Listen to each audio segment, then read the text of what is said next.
The whole system comprised of steel girders of I think 300 size, placed about 2.5 feet center to center.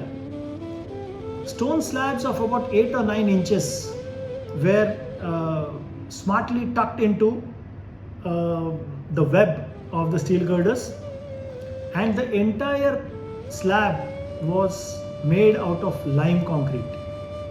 Luckily for us, because we could use the entire lime concrete again. So step 1 we followed was removal of lime concrete with normal chisel and hammer, pickaxe and things like that. Stored them in gunny bags, removed the stone sections, the stone slabs, removed the girders. The girders which were badly corroded were disposed of, and the girders which had mild or moderate corrosion were treated for corrosion and painted again.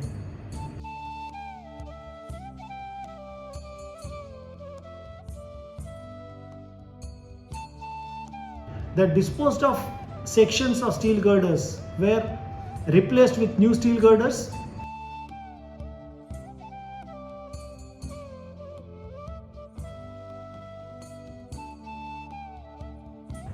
The stone slabs reintroduced at the same locations.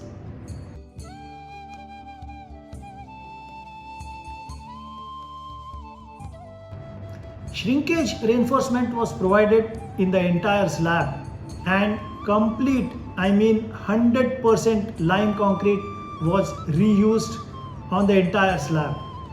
It worked really very well. The slopes were maintained. Original locations of rainwater downtake pipes were maintained, and the entire slab is serving very well for last about 10 years now. I still remember on the day of completion ceremony, the same people who had asked me whether I would be able to do it had queued up to shake hands with me.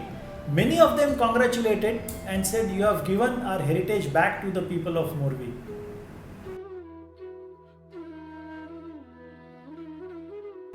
This project was completed about 6 years back, but the memory is as fresh in my mind as if it was done yesterday. The structure still stands gloriously tall and strong. Our country, India, is full of such magnificent structures. Let's come together and revive them, conserve them, retrofit them. Thank you very much, and Vande Mataram. Mm-hmm.